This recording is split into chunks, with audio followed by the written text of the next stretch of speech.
colors fading, 'cause I kept you waiting. It's a wild, wild world, and you're a wild, wild girl. Our sun's still shining, but it seems half the size, and it's a wild, wild world out here. Before my time runs out, what if I run away to Mars?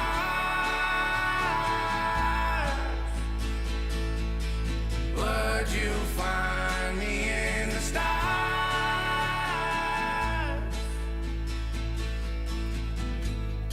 Would you miss me in the end if I run out of oxygen when I run away to Mars?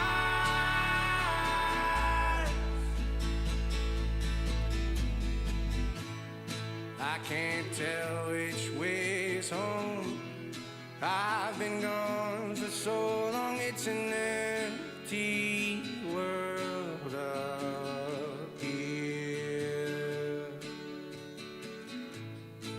I skip stones and wonder how long till I'm discovered. It's a quiet life up here.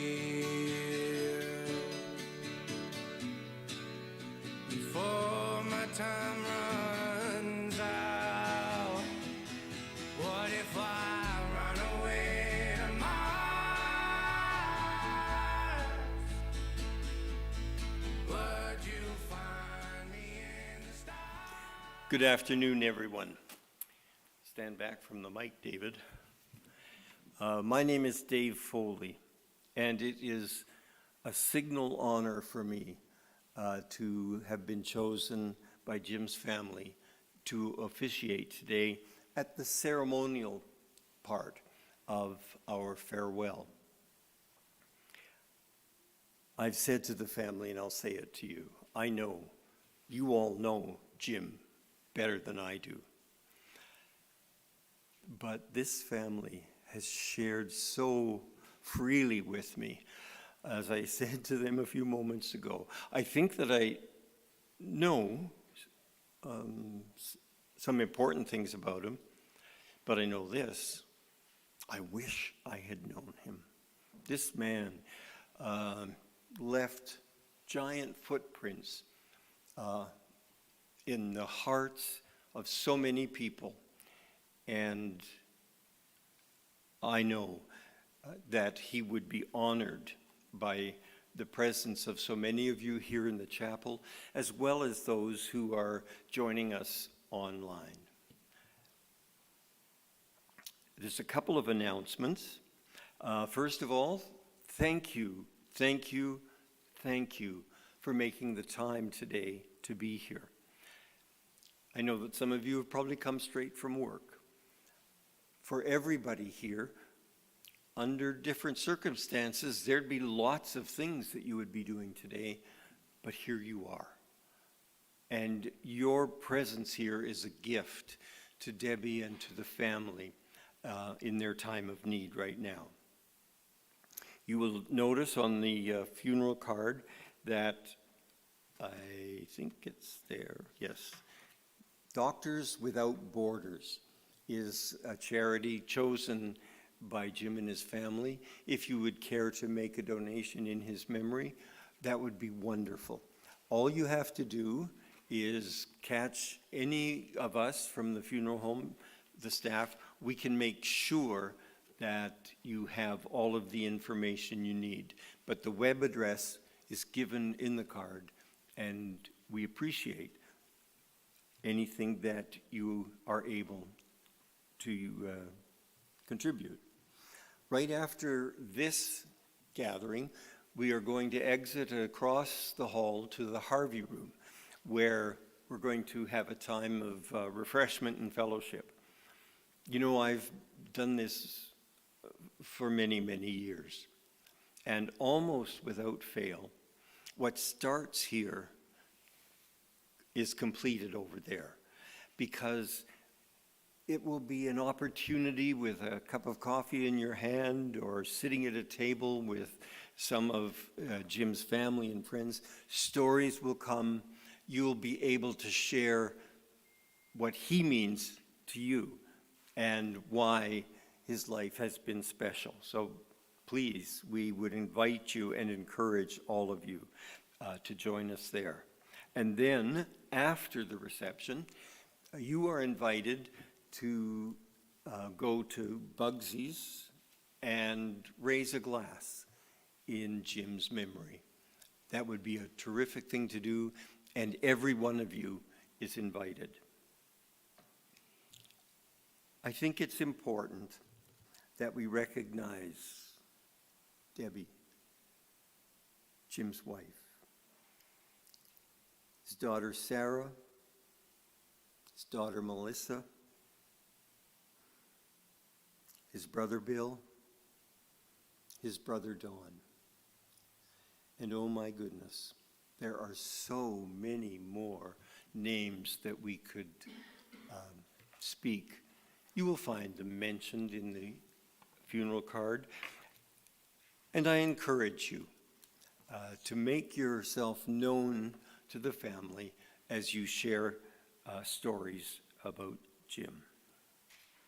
Now, in order for us just to quietly focus, first of all, I encourage you to relax. Take in a deep breath and let one out.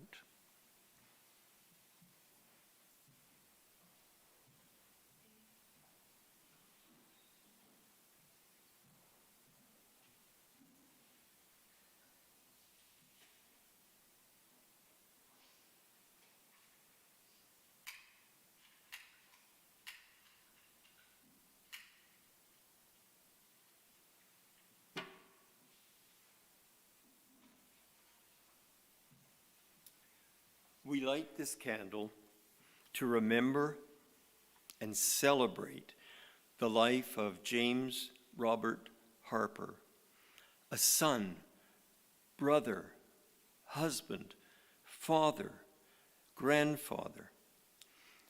He was special to many others, family, his colleagues, with whom he shared an unbreakable bond, and other friends.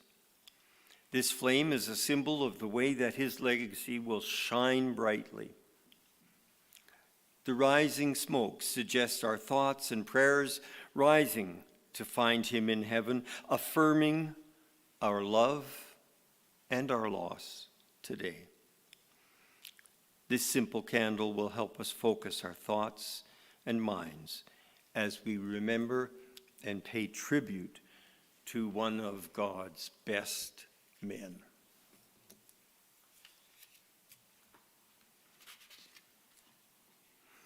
You know, I have pages of notes that I took while the family and I met. And it was nonstop. I'm getting slower and slower in writing as I get older and older. Many times I had to say, oh, please, can you stop and repeat that for me? The interesting thing is that probably you know all of the things that I just learned. He had a zest for life, absolutely ready to meet every day, to find good in it and to do good in it. That was him. He loved his family fiercely and truly. They told me he got his pilot's license at age 16. And when I think that I was having trouble getting my driver's license at 16, I'm impressed. But airplanes and flying were his passion. You can attest to that. He finished his Air Force career with the Snowbirds, a signal honor for him and one that he loved. But at every point in his career, he served his country and the people of his country with great courage, dedication, and commitment. Several of you here this afternoon are military family of Jim and Debbie. I want to thank you on behalf of all of us for the service that you give, whatever the appointment is that you have. He was very close with his brother John, his younger brother, who perished in an accident at a young age. And John had made a special boat model, which Jim kept right beside his bed for the remainder of his life. And up to the very end, that boat, holding that boat, was his lifeline. He was absolutely connected, not only to his brother John, but to every person in his life when he was holding that. At one point, I'm told he won an award as Serviceman of the Year. Now, please forgive me if I have this wrong, but that part of the award was that he was able to go on a world training mission, right? And I can tell you the world was trained very well by Jim.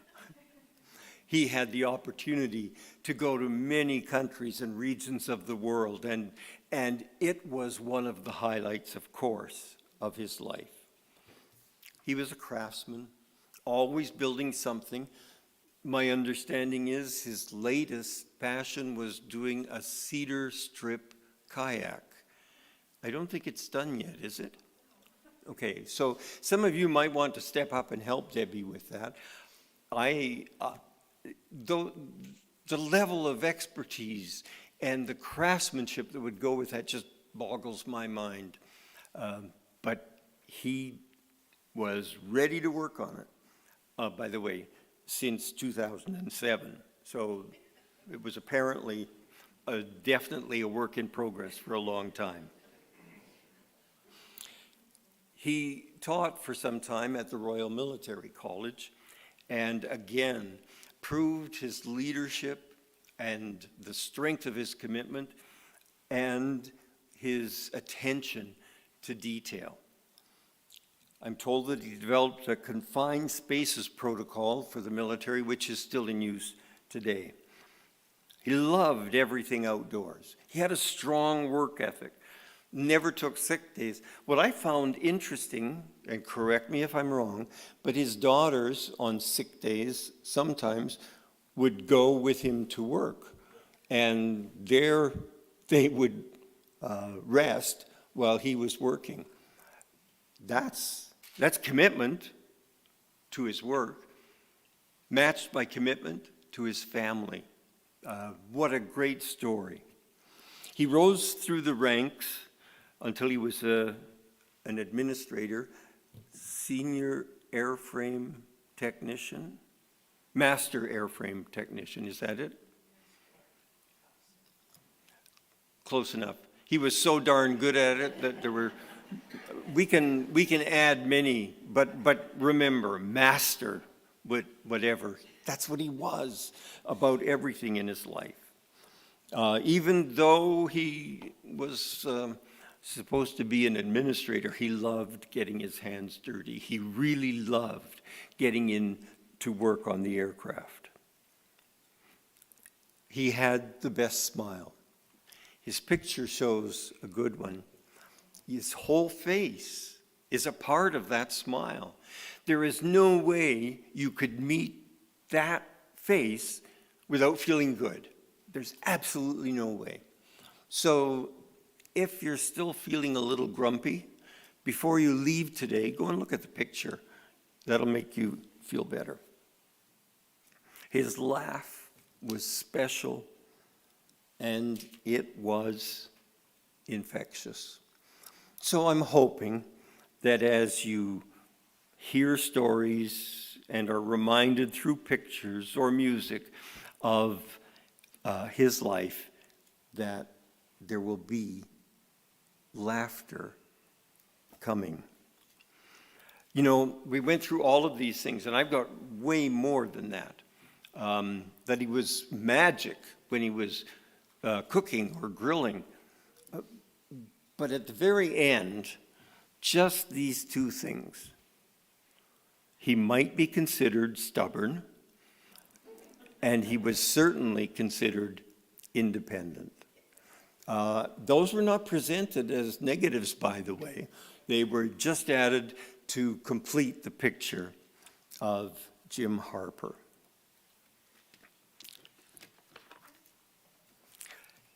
In just a moment, I'm going to invite his brother, Don Harper, to come and share a family tribute. You know, I believe if I went with the microphone to everybody here, there would be all kinds of things that you would remember and appreciate. But for the family, the people with whom he spent the most hours and days and years, have a very special ringside seat to listen to, for us to listen to today. As Dawn comes, I invite you again, sit back, relax, and let's find out what Dawn has to say.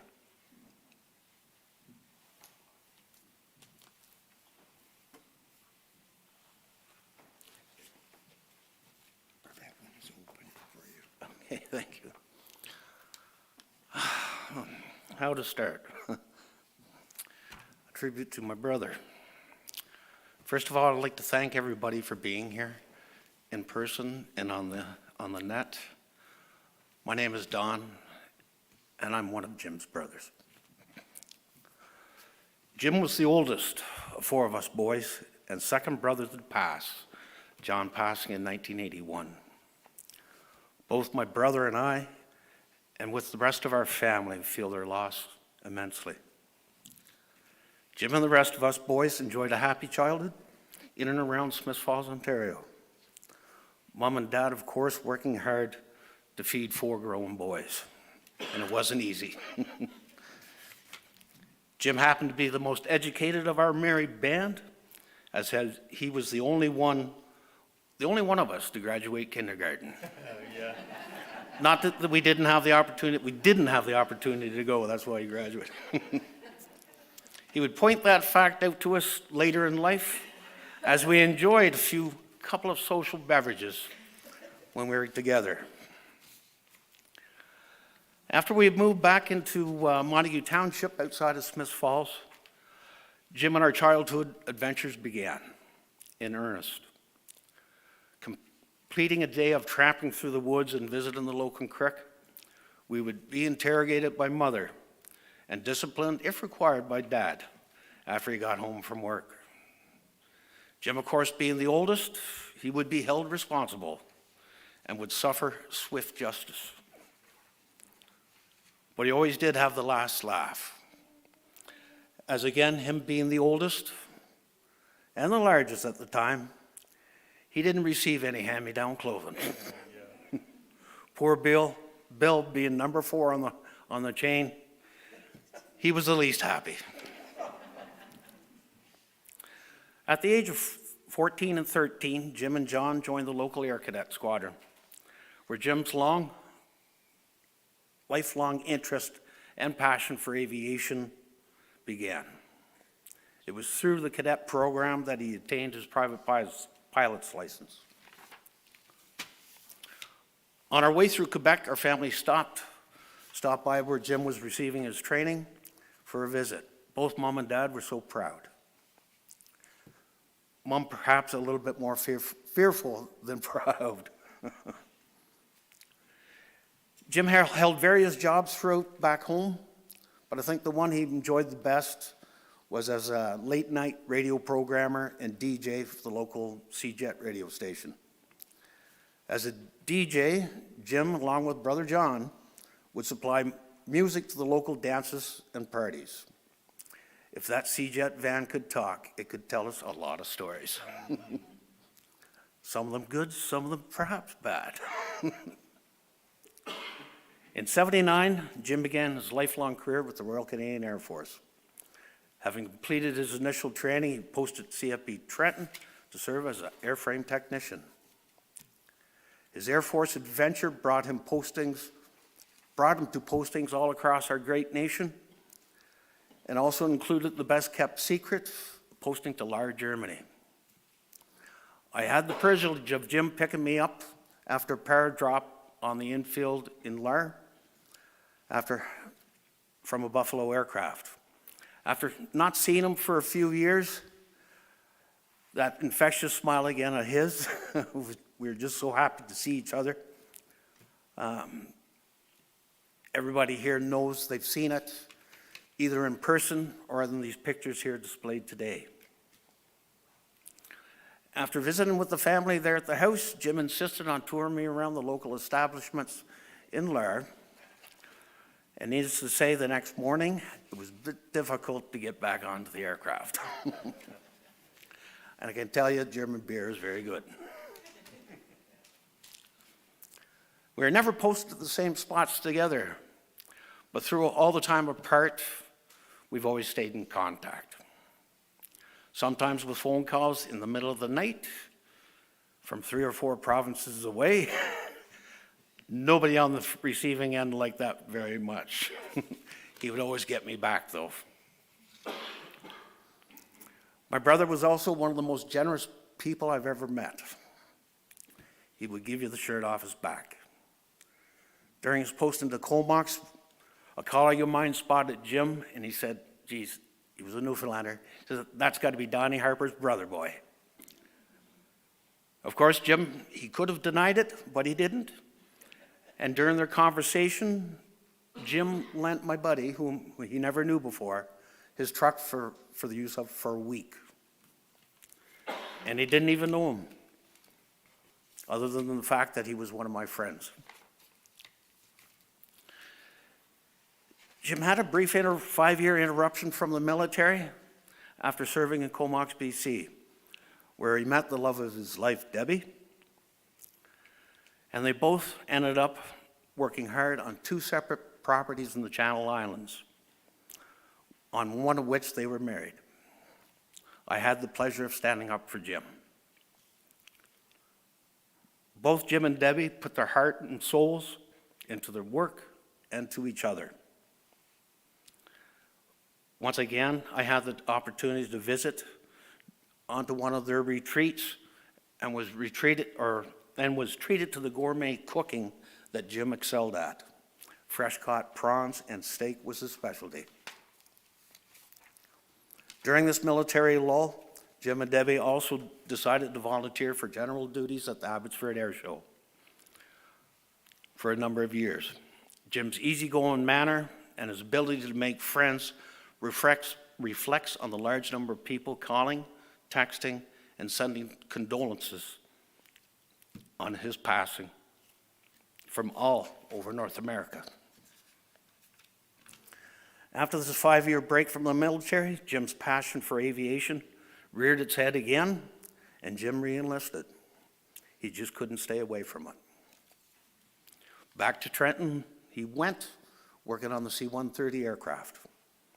While there, of course, during his posting, a little conflict happened in a place called Afghanistan, and Jim served his 6 months there. He completed his tour with accolades following throughout. Once again, our family was so proud of Jim's service to his country. Kingston, Ontario was Jim's next big stop. Excuse me, I need a drink.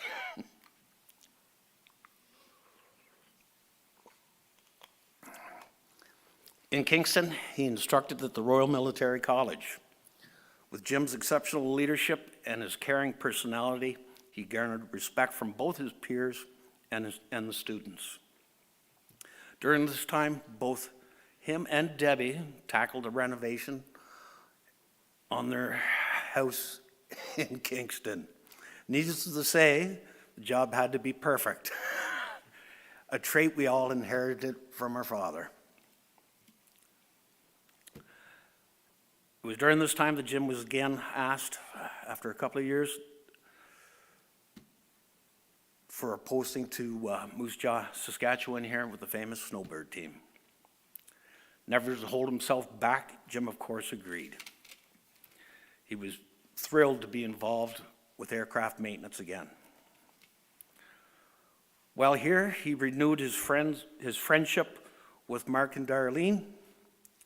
Jim had stood up for Mark when they were married in Germany. It was Mark who informed Jim of a position here at CAE. Coming to the end of the service within the military, Jim jumped at the opportunity for the work that he loved. Believe it or not, Jim did have other interests than aircraft. Family, the love of all his children and grandchildren was the top of the list, including his extended family of Jody and Tyler, and Josh, sorry. Relaxation of camping with Debbie, and the occasional hunting expedition, to name a few. Even though Jim is no longer with us in person, his spirit and our memories of him will always be in our hearts. Jim's life touched so many. His time was too short. Thank you.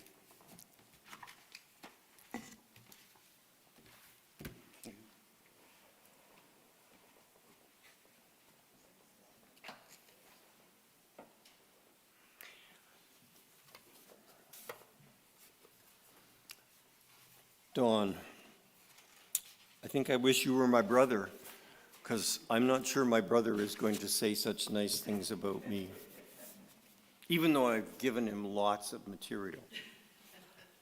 You said something that just struck me. You said, in terms of some of the shenanigans, that some were good and some were bad. Well, of course they weren't bad, were they? They were just a little more interesting. That's it. I think that I neglected to mention that after we're concluded here today, the family will be having another service in Smiths Falls, Ontario, and interment will take place there and later on as well in Alberta. So, what else could be said? I want you to think about that, because the family has asked at the end of our meeting here that I open the microphone for people to share brief stories or memories. So let that be going through your mind as we sit back and view these slides, which tell us even more about Jim.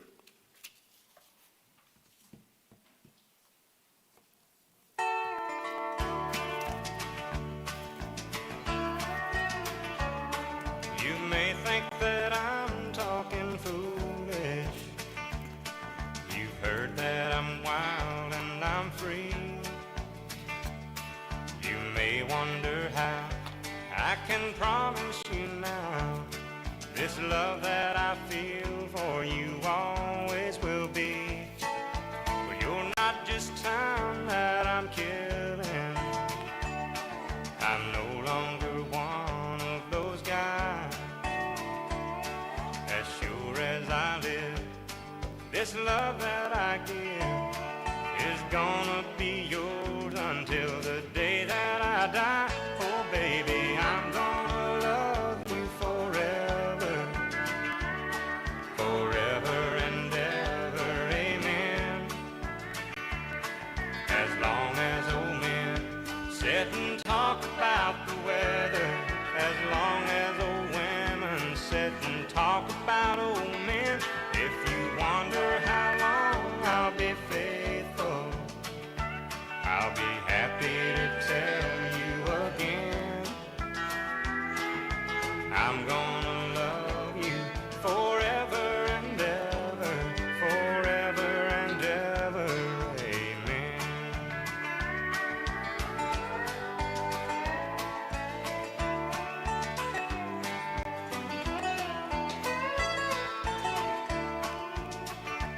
They say time takes its toll on the body, makes the young girl's brown hair turn gray. Well, honey, I don't care. I ain't in love with your hair. And if it all fell out, well, I'd love you anyway. They say time can play tricks on memory, make people forget things they knew. Well, it's easy to see it's happening to me. I've already forgotten every woman but you. Oh, darling, I'm gonna love you forever, forever and ever, amen.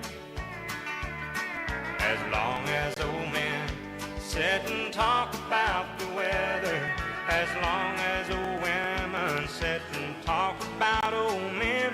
If you wonder how long I'll be faithful, just listen to how this song ends. I'm gonna love you forever and ever, forever and ever, amen. I'm gonna love you forever and ever, forever and ever, forever and ever, forever and ever, amen.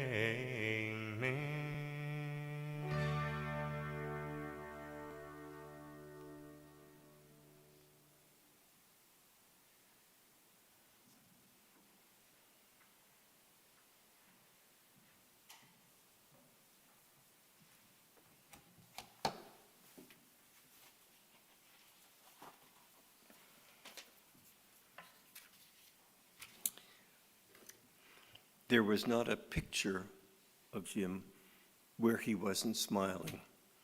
And nobody had to tell him to say cheese in order to get that smile either. Thank you for sharing those pictures with us today. Some of the family is not able to be here today. In particular, I would like to mention his mother, Fran, who is watching online. Fran, it's never right for us as parents to have to bury our children. You've done it twice. And I want to assure you of the loving thoughts and prayers of this entire group of people as you work your way through this deep valley. And I don't think I mentioned Josh and Jody, Debbie's children. I apologize for that. What I find interesting is there's not one person in this extended family who wasn't family and real family to Jim. So please accept our condolences, all of you. We're going to take a moment now as we come very close to the end of our time together, just to sit back, take a deep breath in and let a breath out as we listen to this music as a reminder of Jim.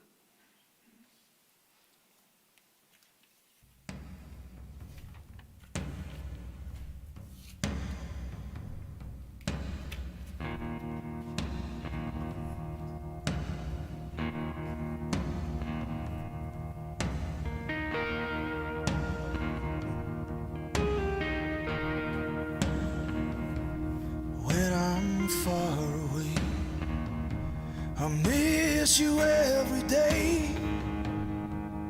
When I'm gone too long, tired of being strong, I send my heart back to where you are. Your love brings me home. When you're not by my side, I lie awake at night. All I can think about what I can't live without. And as I fall asleep, I keep you with me.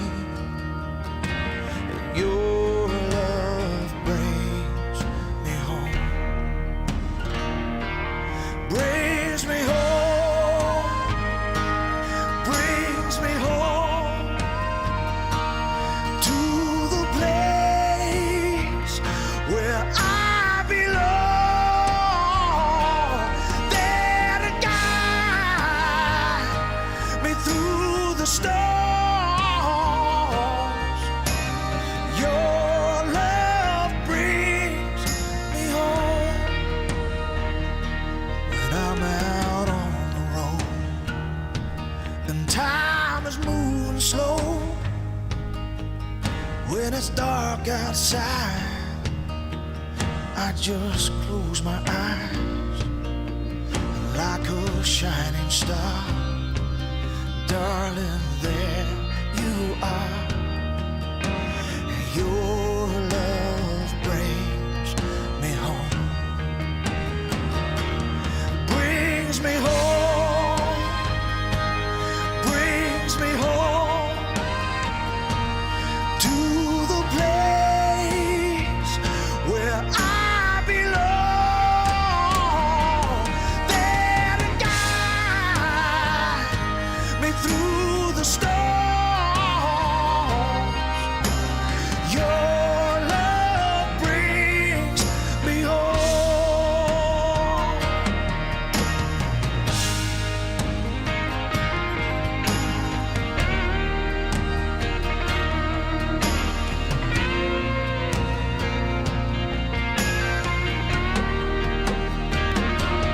There to guide me through the storms. Your love brings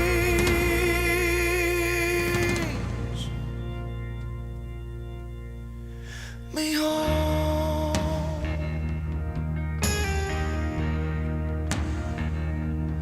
Brings me home.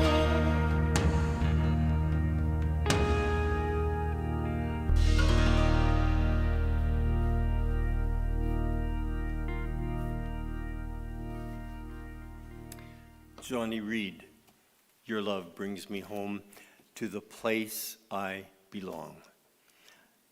And I would suggest to you that now Jim's love will bring all of you home at the point when eternity becomes the place that you live. He'll be waiting for you. Now, I gave you notice that we were going to be able to take a few minutes to share some stories about Jim.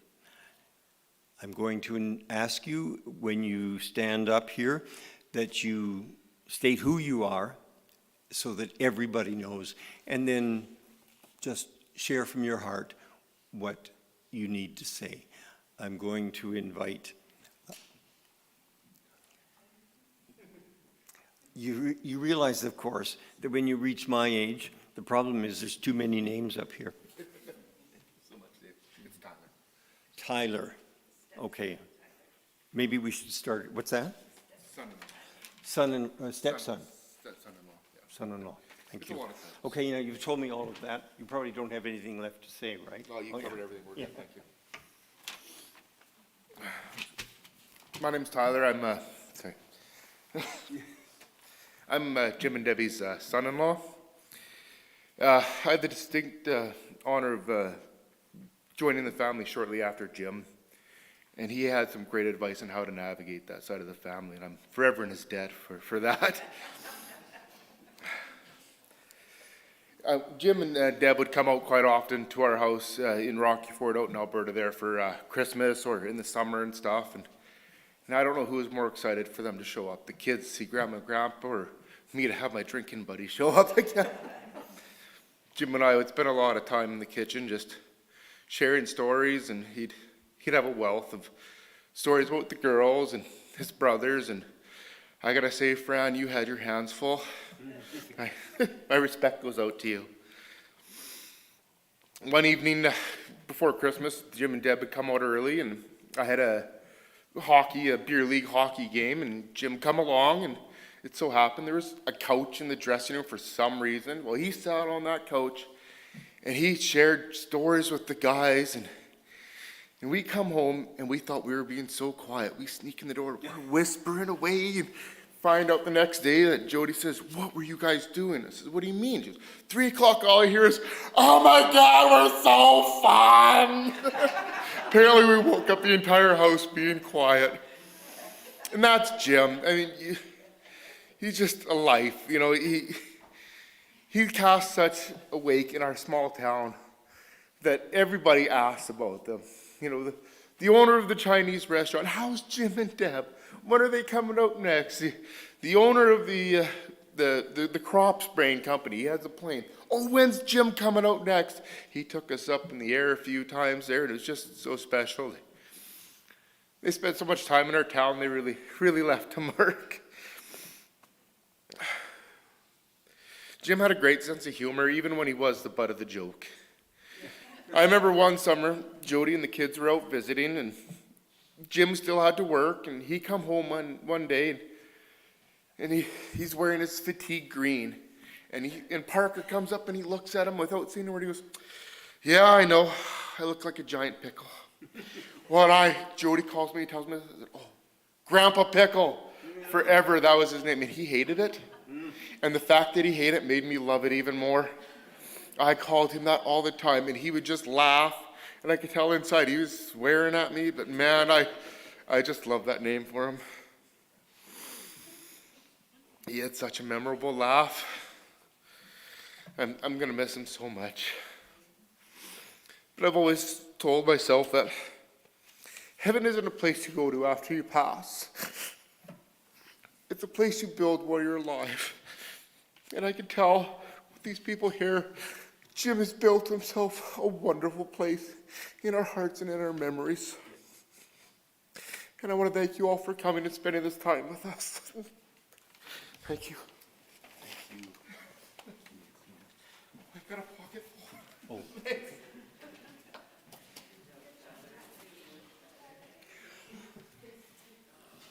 Oh, Jody, I think you've had some challenges, yes.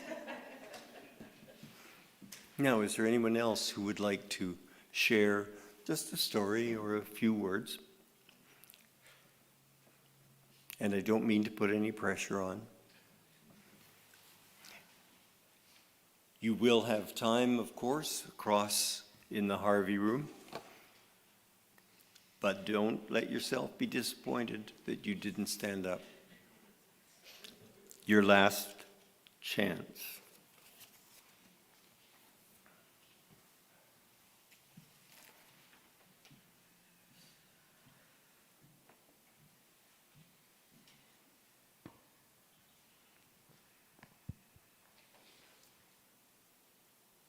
I just want to share some advice that I was given many years ago when my mother died.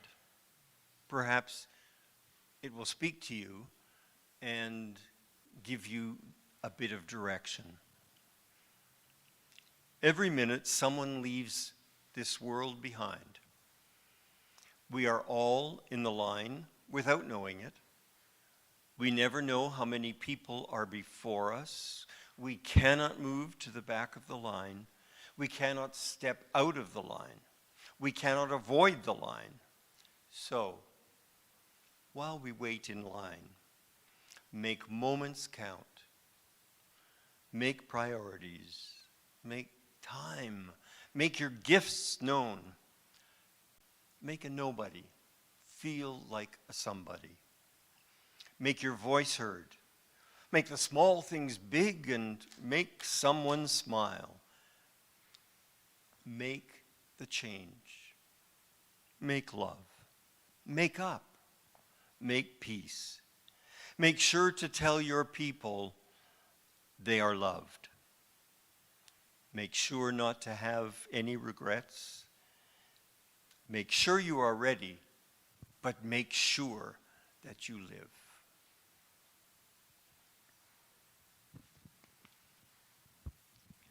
going to share a brief blessing on Jim, and then in a few moments, we will be moving across to the Harvey room.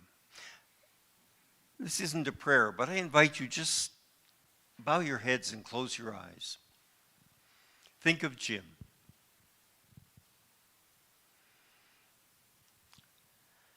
Well, Jim, we've come to the end of this time here, and you're probably saying, what took you so long? Well, it's because of the incredible person you are that we took this long. And it should have been much longer if we really wanted to do justice to you. You see, Jim, you are loved beyond measure. You are missed beyond measure. Our thoughts and our prayers are lifting you right now. We can no longer do anything to ease your pain or make your life easier, because right now we realize that you are in the place where there are no more tears, no more pain. You are the best man that you could ever be right now. And we tell you that though we miss you unbelievably, we would not wish you back here with the pain that you were experiencing. We can also tell you that we expect you to get busy.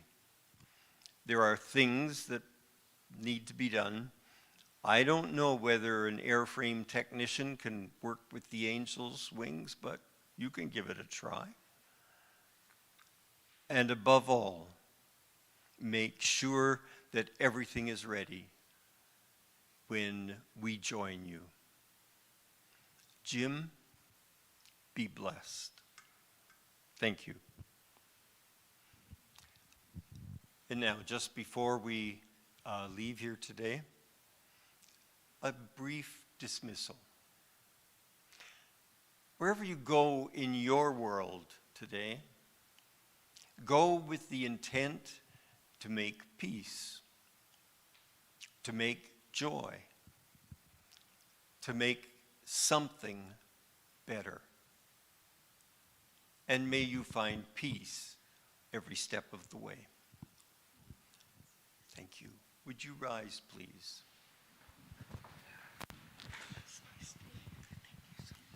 Going to be okay. Yeah. Thank you for being here. Yeah. Thank you.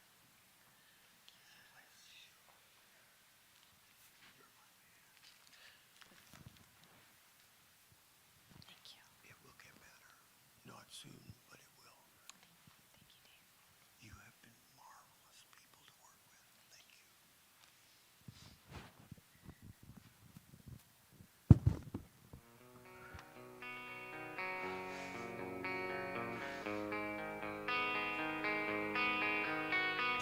you.